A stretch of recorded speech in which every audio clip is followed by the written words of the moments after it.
Bitcoin, ne pas Panixel. Bonjour à tous, bienvenue dans ce nouveau Let's Talk Crypto. On est aujourd'hui le dimanche 20 février 2022. Il est actuellement 16 heures à l'heure où je tourne cette vidéo. On va faire comme à notre habitude sur la chaîne un point actif traditionnel qui, vous verrez, nous permettra de comprendre ce qu'il se passe sur nos cryptos et l'on verra ensuite où l'on se trouve sur le Bitcoin. Et l'on commence maintenant.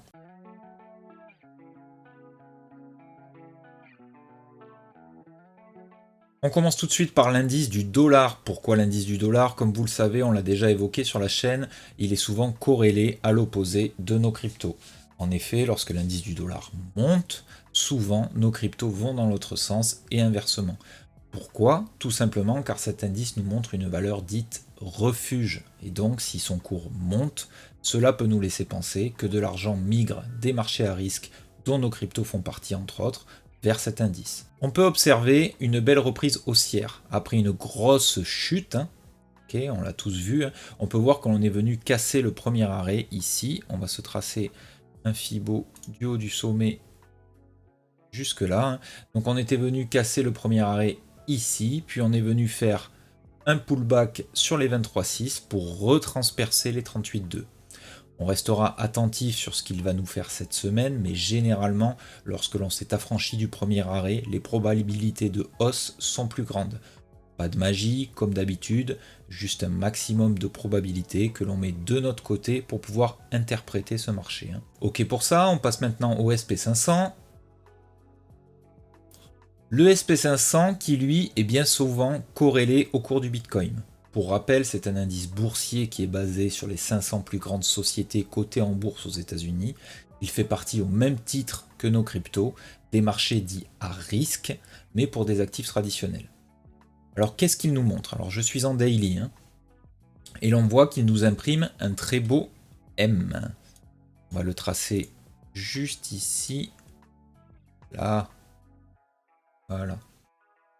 Si vous me suivez depuis un petit moment, vous savez que je ne traite pas les figures chartistes compliquées, mais c'est vrai que les M et les W sont souvent un signe d'interprétation du marché que j'aime bien, car ils sont faciles à repérer sur un graphique.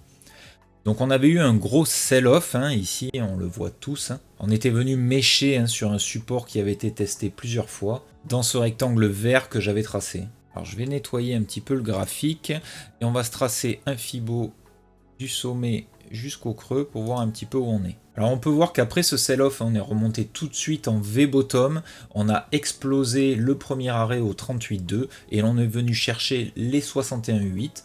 On a retracé ensuite, par la suite, au premier arrêt. Deuxième tentative de venir chercher les 61,8 pour les retardataires qui n'avaient pas pris leur profit par exemple. Et ensuite sell-off et formation du M. On est venu ensuite faire une déviation, d'accord, en faisant semblant de franchir le premier arrêt au 38,2.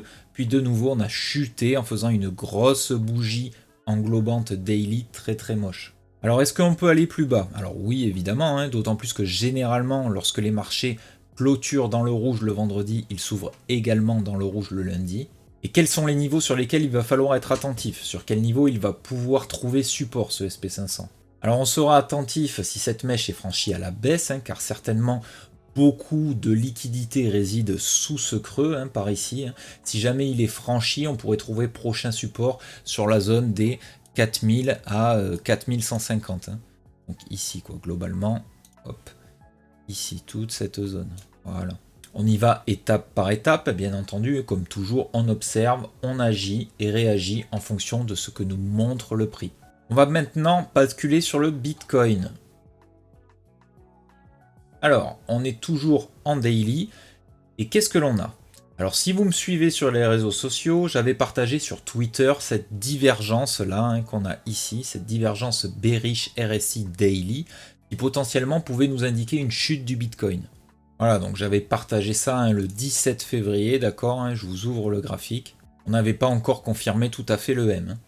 Et je l'avais partagé encore plus tôt sur mon groupe Discord. Donc regardez, on était le 16 février, donc un jour avant de l'avoir partagé sur Twitter.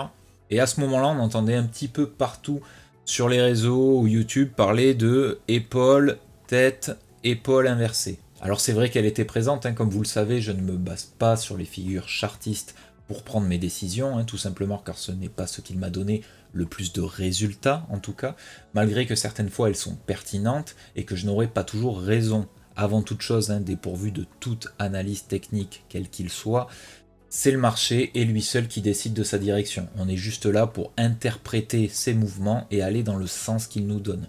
Il ne faut pas oublier que les whales dominent ce marché quoi qu'il arrive. Donc je reviens sur TradingView.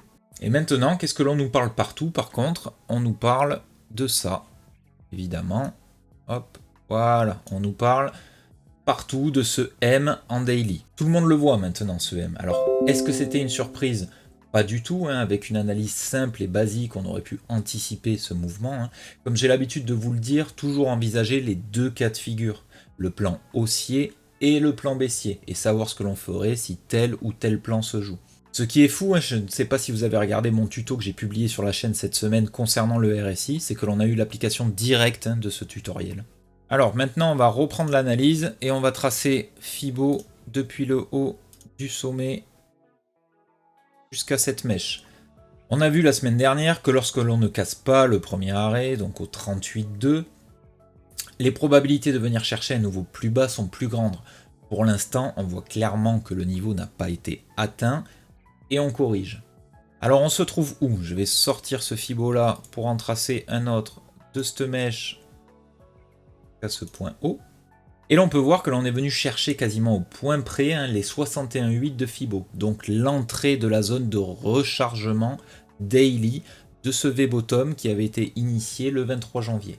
Alors qu'est-ce qu'il faut observer? On surveillera avec attention que la zone de rechargement, donc comprise entre 38 000 $ et 35 000 $ environ, on observera si elle tient ou pas. Si ce niveau ne tient pas, il faudrait garder ce creux. Pourquoi? Parce que certainement beaucoup de liquidités résident sous ce creux, et vous savez que le marché aime bien venir chercher de la liquidité avant de repartir. Beaucoup de liquidité doit également résider sous ce creux ici, plutôt donc dans la zone basse de notre zone de rechargement daily. Ce qui fait que si ce creux est franchi, on pourra avoir un mouvement très rapide jusqu'ici. Alors je vois beaucoup passer sur internet, je ne sais pas si vous l'avez vu aussi, que si l'on perd ces zones, c'est direction 20 000 $ tout de suite. Alors ce n'est pas impossible du tout, rien n'est impossible de toute façon. En revanche, il y a plein de niveaux de support qui peuvent nous retenir avant d'envisager le plan en mode catastrophe naturelle. Je pense notamment au pullback que l'on pourrait faire sur les 28-29 000 $, donc par exemple ici, sur cette mèche de juin 2021, qui correspondrait parfaitement d'ailleurs à l'entrée de la zone de rechargement weekly cette fois-ci. Donc comme toujours, on observe ce que nous fait le prix. On va faire un tour d'ailleurs sur le Scalpex Index. On a aujourd'hui un Crypto Fear and Greed qui est sur 27, donc qui est maintenant dans la peur. Il bascule très très vite, ce sentiment. Il y a encore quelques jours, on était en neutre, voire à la limite de l'euphorie. Le Social Index reste malgré tout sur up, la limite quand même, et un marqueur order flow sur neutre. Il peut être intéressant aussi d'aller regarder l'Open Interest, qui on peut le voir chute avec le prix, ce qui est plutôt bon signe. En revanche, j'aimerais malgré tout le voir encore plus bas que ça, ce qui impliquerait que l'on y va moins fort avec des produits dérivés et que le prix n'est pas racheté avec des leviers. Pour aujourd'hui, pas d'étude d'altcoin, on va observer d'abord ce que nous fait le Bitcoin sur les prochains jours. Ceci dit, beaucoup d'alt sont dans des configurations très intéressantes pour de l'investissement long terme, c'est ce que l'on partage au sein de mon groupe Discord. Pour rappel, le lien vers le groupe est dans la description, et si vous souhaitez nous rejoindre pour échanger, partager, que ce soit pour de l'investissement long terme ou trading intraday, voire swing trading, vous êtes bien entendu les bienvenus. En tout état de cause, ne paniquez pas, on observe les niveaux évoqués ensemble. Encore une fois, c'est notre capacité à agir, mais surtout à réagir en fonction de ce que fait le marché, qui est la clé de notre réussite. C'est maintenant la fin de cette vidéo, c'est le moment pour moi de vous laisser finir tranquillement votre week-end. On se retrouve de toute façon sur les réseaux sociaux. En attendant, je vous dis à bientôt, soyez forts, c'était Mathieu, à plus.